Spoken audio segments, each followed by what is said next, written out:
আসসালামু আলাইকুম। তো এই লেকচারে আমরা আলোচনা করব আমরা কিভাবে আমাদের কম্পিউটার বা পিসিতে সি বা সি প্লাস প্লাস এর কোড করার জন্য ভিএস কোডকে কিভাবে সেট আপ করতে পারি। এর আগের লেকচারে আমরা আলোচনা করেছিলাম কোড ব্লকস কিভাবে ইনস্টল করতে হয়, সেট আপ করতে হয় এবং কোড রান করিয়েও আমরা দেখিয়েছিলাম। তো কোড ব্লকস ছিল মূলত একটি আইডিই। আইডিই মানে হচ্ছে ইন্টিগ্রেটেড ডেভেলপমেন্ট এনভায়রনমেন্ট, যেখানে কিনা একই সাথে আমরা কোড এডিটর এবং কম্পাইলার একসাথে পেয়ে যাচ্ছিলাম। তো আইডিই এর সুবিধা হচ্ছে বেসিক মোটামুটি সবকিছুই ওখানে সেট আপ করা থাকে এবং শুধু সি প্রোগ্রামিং না, আমরা যদি অন্য প্রোগ্রামিং ল্যাঙ্গুয়েজগুলোর দিকেও তাকাই, প্রত্যেকটি ল্যাঙ্গুয়েজের জন্য কিন্তু ইন্ডিভিজুয়াল আলাদা আলাদা আইডিই বিল্ড করা আছে। যেমন আমরা জাভা নিয়ে যারা কাজ করি, তারা ইক্লিপস বা নেটবিনস এই জাতীয় আইডিই এর সাহায্যে ডেভেলপমেন্টের কাজগুলো করে থাকি। কিংবা আমরা যারা সি শার্প বা ডট নেটে কাজ করি, তারা মূলত ভিজুয়াল স্টুডিও এর সাহায্যে আমরা ডেভেলপমেন্টের কাজগুলো করে থাকি। এরপরে পিএইচপি নিয়ে যারা কাজ করে, পিএইচপি স্ট্রম আছে, খুবই জনপ্রিয়। আইডিইতে আমরা অনেক কিছু বিল্ট ইন ভাবেই পেয়ে যাই এবং কোড করতে গেলেও আমরা অনেক হেল্প পাই। বুঝা গেছে? তো আমরা এখন যে ইনস্টলটা দেখতে যাচ্ছি, এটি হচ্ছে ভিজুয়াল স্টুডিও কোড বা সংক্ষেপে ভিএস কোড, যেটা কিনা একটা code editor, simple code editor. তো এজন্য এই ভিএস কোডে যদি আমরা আমাদের কোড লিখে রান করতে চাই, এক্ষেত্রে আমাদের কম্পাইলারটা আলাদা করে ইনস্টল দিয়ে সেট আপ করা লাগবে। তো সেই ইনস্টলটাই আমরা দেখব কিভাবে কম্পাইলার আলাদা করে আমরা ইনস্টল করে সেট আপ করতে পারি এবং তারপরে কিভাবে ভিএস কোডকে আমরা ইনস্টল করে সেট আপ করতে পারি এবং সেট আপ করার পরে ভিএস কোডে আমরা কোড রান করে কিভাবে আউটপুট দেখতে পারি, এইটা আমরা দেখব। তো এই ভিএস কোডের সেট আপটা একটু জটিল। তো বিগিনার হিসেবে আমি রিকমেন্ড করি কোড ব্লকস দিয়েই ইনিশিয়ালি স্টার্টটা হোক। তবে যারা এর পাশাপাশি ভিএস কোডটা ইউজ করতে যাচ্ছে, তারা চাইলে সেট আপটা দেখতে পারে। তো আমরা শুরু করি। শুরুতে আমরা গুগলে যেয়ে প্রোগ্রামাইজ লিখে সার্চ দিব। এটা সার্চ দিলে, প্রোগ্রামাইজ লিখে যদি আমরা সার্চ দিই, তাহলে এইরকম আমরা অনেকগুলো লিঙ্ক আমরা দেখতে পারবো। এই লিঙ্কগুলোর মধ্যে আমাদের যাইতে হবে লার্ন সি প্রোগ্রামিং, এখানে আমরা ক্লিক করব। এরপরে আমরা একটু নিচের দিকে যাব, এখানে দেখতে পারবো আমরা গেটিং স্টার্টেড উইথ সি, এখানে ক্লিক করব। এরপরে এখানে যদি আমরা আসি, তো এখানে আমরা এই পুরো ইনস্টলের প্রসেসটা দেওয়া আছে। তো আমরা অনেকেই অনেক ধরনের অপারেটিং সিস্টেম ইউজ করি।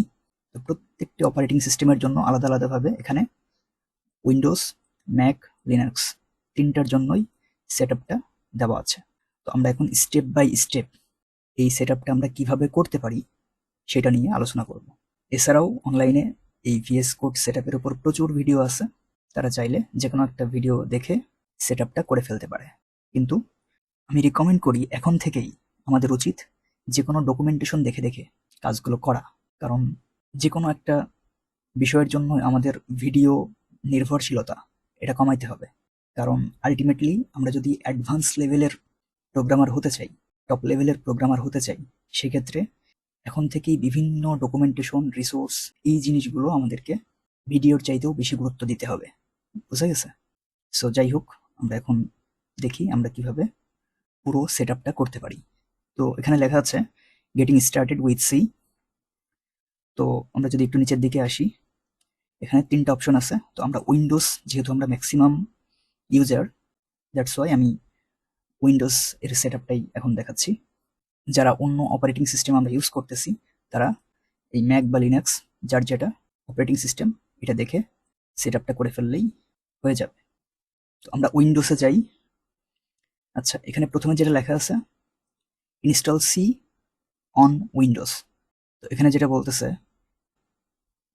Two install a C programming environment on Windows you will need two main component. তুমি যদি তোমার উইন্ডোজ এনভায়রনমেন্টে যদি সি প্রোগ্রামিং এর কোডকে তুমি এক্সিকিউট করতে চাও, রান করতে চাও, তোমার দুইটা জিনিসের প্রয়োজন হবে। একটি হচ্ছে ভিএস কোড, যেটা কিনা একটা কোড এডিটর বা টেক্সট এডিটর, যেখানে আমরা আমাদের কোডগুলো লিখব। আর আরেকটি হচ্ছে MinGW, যেটা কিনা একটা কম্পাইলার, যার মাধ্যমে আমাদের সি বা সি প্লাস প্লাস এর কোডগুলো এক্সিকিউট হবে। বুঝা গেছে? তো এখানে 5টা স্টেপ আছে। এই 5টা স্টেপের মাধ্যমেই আমরা আমাদের পুরো প্রসেসটা কমপ্লিট করতে পারবো ইনশাল্লাহ। তো প্রথম যে স্টেপটা আমরা যদি একটু খেয়াল করি, ইনস্টল ভিএস কোড। প্রথমে আমাদের ভিএস কোড কোড এডিটরটা ইনস্টল করতে হবে। এর জন্য এখানে অফিসিয়াল ওয়েবসাইটের লিঙ্কটা দেওয়া আছে। আমরা যদি এই লিঙ্কে যাই, এখান থেকে উইন্ডোজের জন্য আমরা এখানে ক্লিক করে জাস্ট ডাউনলোড করে ইনস্টল করা খুবই ইজি।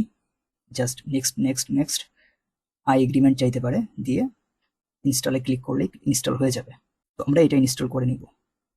এরপরে সেকেন্ড যে স্টেপটা সেটি হচ্ছে ডাউনলোড MinGW কম্পাইলার। তো এই MinGW কম্পাইলারটা ডাউনলোড করার জন্য আমাদের এখানে এই লিঙ্ক দেওয়া আছে, MinGW ওয়েবসাইট। এখানে যাব, এখান থেকে ডাউনলোড, এই যে ডাউনলোড অপশন, এই ডাউনলোডে ক্লিক করে জাস্ট আমরা এই ডাউনলোডে ক্লিক করে আমরা ডাউনলোড করে ফেলবো।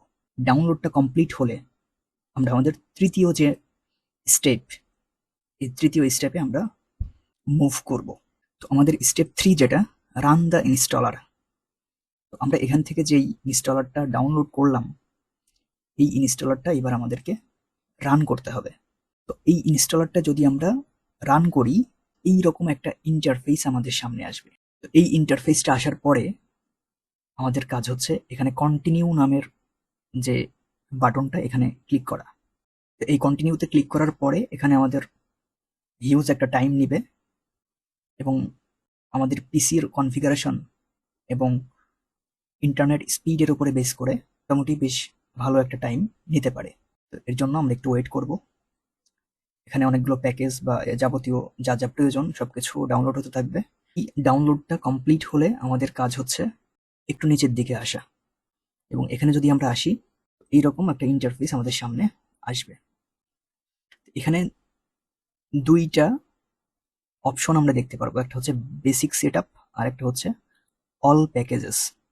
আমরা যেটা করব, এই বেসিক সেটআপের উপরে ক্লিক করব। ক্লিক করে আমাদের কাজ হচ্ছে এই লেখাটা খুঁজে বের করা, MinGW32 বেজ। সেকেন্ড অপশনটাই আমরা যদি একটু খেয়াল করি, এই যে MinGW32 বেজ, এই অপশনটাতে আমরা চেক দিব। চেক দেওয়ার পরে আমাদের কাজ হচ্ছে এই যে উপরে ইনস্টলেশন নামে একটা বাটন আছে, এই ইনস্টলেশন এই বাটনটাতে ক্লিক করা। ক্লিক করলে আমরা দেখব পপ আপ হিসাবে একটা লেখা শো করতেছে, সেটি হচ্ছে অ্যাপ্লাই চেঞ্জেস। তো ওই অ্যাপ্লাই চেঞ্জেসে ক্লিক করলেই আমাদের কাজ আপাতত শেষ। এরপরে আমাদের কাজ হচ্ছে স্টেপ 4। তো স্টেপ 4 হচ্ছে add MinGW to system path. Step 4 এ আমাদের একটা পাথ সেট আপ করা লাগবে, এবং সেই পাথটা এখানে দেওয়া আছে। তো আমরা এই পাথটাকে জাস্ট কপি করব। কপি করলাম। কপি করে আমাদের কাজ হচ্ছে এখানে আমরা যে সার্চ বার, এই সার্চ বারে আমরা লিখবো হচ্ছে ইএনভি। ইএনভি লিখলে এই অপশনটা আসবে, এখানে আমরা ক্লিক করব। এখানে আমরা আসবো, এখান থেকে এনভায়রনমেন্ট ভেরিয়েবল এই অপশনটাতে ক্লিক করব। এরপরে এখানে পাথ, এই পাথে ক্লিক করব, নিউ এ ক্লিক করব। এখান থেকে আমরা জাস্ট এটা পেস্ট করে, এই যে আমার এখানে সেট আপ করাই আছে, এটা করে এটা পেস্ট করে দিয়ে জাস্ট ওকে ওকে ওকে, এইটুকু করলেই আমাদের পাথ সেট আপ হয়ে যাবে। এই পাথটা সেট আপ করার পরে আমাদের কাজ হচ্ছে সিএমডি লিখে এন্টার দিলে এরকম একটা ব্ল্যাক স্ক্রিন আমরা দেখতে পারবো। এখানে আমরা জাস্ট লিখবো হচ্ছে জিসিসি ড্যাশ ড্যাশ ভার্সন লিখে আমরা এন্টার দিলেই এইরকম একটা লেখা আমাদের সামনে আসবে, এবং এখানে আমাদের ভার্সন নাম্বারটা দেখাতে পারে।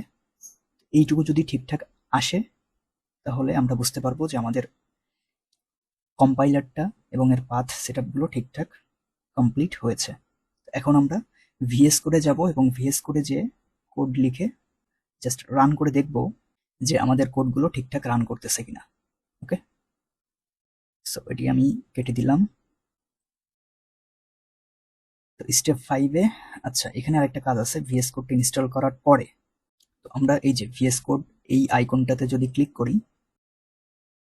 তাহলে এইরকম একটা স্ক্রিন আমরা দেখতে পারবো।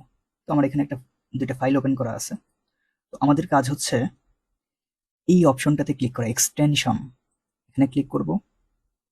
এখানে ক্লিক করে আমরা লিখব হচ্ছে সি সি প্লাস প্লাস। এটা লিখলে এই যে প্রথম যেই এক্সটেনশনটা আমরা দেখতে পাচ্ছি এটাতে ক্লিক করব। এখান থেকে আমার ইনস্টল করা আছে অলরেডি, দ্যাটস ওয়াই এখানে ডিসেবল আনইনস্টল এটা দেখাচ্ছে। তোমরা এটা ওপেন করলে এখানে লেখা দেখাবে হচ্ছে ইনস্টল। তো এই ইনস্টল বাটনে ক্লিক করলেই এটা ইনস্টল হয়ে যাবে। তো এই এক্সটেনশনটা আমরা ইনস্টল করে ফেলবো। এরপরে আমাদের কাজ হচ্ছে আর একটা এক্সটেনশন ইনস্টল করা, সেটি হচ্ছে কোড রানার। তো কোড রানার লিখে সার্চ দিলে এই অপশনটা আমরা দেখতে পারবো। এখানে ক্লিক করে আমরা সেম ভাবে ইনস্টল করে ফেলবো। তো এই কোড রানার ইনস্টল করার পরে আমাদের কাজ হচ্ছে নিচে এখানে এই ম্যানেজ এই আইকনে ক্লিক করা। এখান থেকে আমরা যাব হচ্ছে সেটিংস। সেটিংসে যাওয়ার পরে আমরা লিখব হচ্ছে code runner run in terminal. এটা লিখলে এই অপশনটা আমরা দেখতে পারবো, code runner run in terminal. এই অপশনটা হয়তো এরকম আনচেক দেওয়া থাকবে। তো আমাদের কাজ হচ্ছে এটা জাস্ট চেক দিয়ে দেওয়া। ওকে, তাহলেই আমাদের কাজ শেষ। এটা আমরা কেন করলাম? এই যে এরকম একটা আইকন আসবে, এই যে এই আইকনের সাহায্যে আমরা আমাদের কোডগুলো আমাদের টার্মিনালে রান করতে পারবো। বুঝে গেছে? এই কোড রানার পর্যন্ত আমি যতটুকু দেখালাম, এইটুকু কাজ করলেই আমাদের ভিএস কোড সি বা সি প্লাস প্লাসের কোডকে এক্সিকিউট করার জন্য, রান করার জন্য রেডি হয়ে যাবে। বুঝে গেছে? তো এখন আমরা ভিএস কোডের কিছু সিম্পল ফিচার নিয়ে আলোচনা করব, যে ফাইল বা ফোল্ডার কিভাবে ক্রিয়েট করতে হয় এবং আমরা আমাদের কোডকে কিভাবে রান করতে পারি, এই জিনিসগুলো আমরা দেখব। তো আমি এই ভিএস কোডটা কেটে দিচ্ছি জাস্ট। ওকে, আচ্ছা। তো আমরা যেটা করব, সি প্রোগ্রামিং এর জন্য একটা নতুন ডিরেক্টরি আমরা ক্রিয়েট করব। তো আমাদের এখানে এই সি প্রোগ্রামিং মাস্টারি নামে আমরা একটা ডিরেক্টরি ক্রিয়েট করছি। আমার কাজ হচ্ছে যেই ডিরেক্টরিটা আমি ক্রিয়েট করছি এই ডিরেক্টরিটা আমি কিভাবে আমাদের ভিএস কোডে ওপেন করতে পারি। এটা ওপেন করার অনেক ওয়ে আছে, আমি সবগুলোই মোটামুটি দেখানোর ট্রাই করতেছি। তো এই ফোল্ডারটাকে ভিএস কোডে ওপেন করার জন্য প্রথম যে ওয়েটা আমরা দেখব সেটি হচ্ছে এই ফোল্ডারে জাস্ট আমরা ক্লিক করব। ক্লিক করে মাউসের রাইট ক্লিক করলে ওপেন উইথ কোড এখানে ক্লিক করব। তাহলেই আমাদের ভিএস কোডটা ওই ডিরেক্টরিকে নিয়ে ওপেন হয়ে যাবে। সেকেন্ড যে ওয়েটা আমরা দেখব সেটি হচ্ছে এই ডিরেক্টরিতে ঢুকবো, ঢুকে এখানে লিখব সিএমডি লিখে ইন্টার প্রেস করব এবং এখানে লিখব কোড স্পেস ডট লিখে ইন্টার দিলেই ওই সেম ডিরেক্টরিকে নিয়ে আমাদের ভিএস কোডটা ওপেন হয়ে যাবে। দেন থার্ড যে ওয়েটা সেটি হচ্ছে আমরা সিম্পলি ভিএস কোডকে ওপেন করব। ওপেন করার পরে এই ফোল্ডারটা হয়তো থাকবে না তখন। তো আমাদের কাজ হচ্ছে ফাইল থেকে ওপেন ফোল্ডার এখানে ক্লিক করব। এখান থেকে আমরা জাস্ট এই ফোল্ডারটা সিলেক্ট করে সিলেক্ট ফোল্ডার প্রেস করলেই আমাদের ওই ফোল্ডারটা বা ডিরেক্টরিটা ওপেন হয়ে যাবে। এরপরে আমাদের কাজ হচ্ছে এই ডিরেক্টরিটাকে এক্সপ্যান্ড করা। এক্সপ্যান্ড করলে আমরা এখানে বেশ কিছু অপশন দেখতে পারবো। এখানে আমাদের এই যে এখানে এটা হচ্ছে নিউ ফাইল, একটা নতুন ফাইল ক্রিয়েট করার জন্য হচ্ছে আমরা এখানে ক্লিক করব। সো যদি ক্লিক করি, আমরা এখানে যদি একটা নাম দিই, সাপোজ কোড ডট সিপিপি লিখে আমরা ইন্টার প্রেস করব, তাহলে আমরা এখানে সি বা সি প্লাস প্লাসের কোড লিখতে পারবো। আমাদের যদি এই ফাইলটা রিনেম করার প্রয়োজন হয় সেক্ষেত্রে এইটাকে সিলেক্ট করে মাউসের রাইট ক্লিক করলে এখানে রিনেম এখানে ক্লিক করব। এখান থেকে অনেকে আমরা সিপিপি না দিয়ে চাইলে সিও ইউজ করতে পারি সি প্রোগ্রামের জন্য। সি দিয়ে ইন্টার প্রেস করলে কোড ডট সি এখানে আমরা শুধুমাত্র সি এর কোড লিখতে পারবো, সি প্রোগ্রামিং এর কোড লিখতে পারবো। কিন্তু যদি আমরা সিপিপি ইউজ করতাম সেক্ষেত্রে আমরা ওই ফাইলে সি এর কোড এবং সি প্লাস প্লাসের কোড দুই ধরনের কোডই লিখতে পারতাম, বুঝা গেছে? আমরা যদি এখন সি এর একটা কোড লিখে জাস্ট স্যাম্পল হিসেবে রান করে দেখতে চাই যে আমাদের এনভায়রনমেন্টটা ঠিকঠাক সেট আপ হয়েছে কিনা, hash include stdio.h int main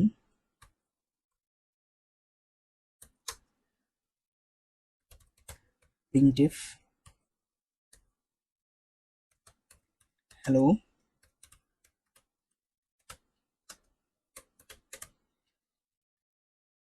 programming speak \n এবং এরপরে আমরা হচ্ছে সাপোজ রিটার্ন 0।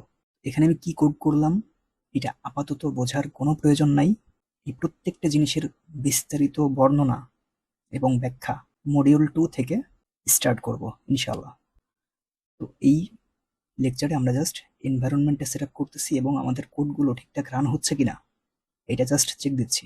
কোড নিয়ে এখন কোনো চিন্তাই করার প্রয়োজন নাই। যদি এই চেক আপটা এনভায়রনমেন্টটা ঠিকঠাক আছে কিনা এই চেক আপটা করতে হয় তাহলে আপাতত কোড না বুঝে জাস্ট এই কোডটুকু লিখে রান করে দেখলেই হবে। আমরা যদি এরপরে Ctrl+R দিয়ে রান করি তাহলে আমরা এখানে আমাদের আউটপুট দেখতে পারবো। তো এই আউটপুটটুকু যদি ঠিকঠাক আসে তাহলে আমাদের ভিএস কোড সি বা সি প্লাস প্লাস এর কোড করার জন্য রেডি হয়ে গিয়েছে। তো এই লেকচারটা আমরা এখানেই শেষ করছি। ইনশাল্লাহ আমরা আমাদের ভিএস কোডটা সেট আপ করে কিংবা কোড ব্লকসটা সেট আপ করে রেডি হয়ে যাব মডিউল 2 কে এক্সপ্লোর করার জন্য। এই লেকচার আমরা এখানেই শেষ করছি। আল্লাহ হাফেজ।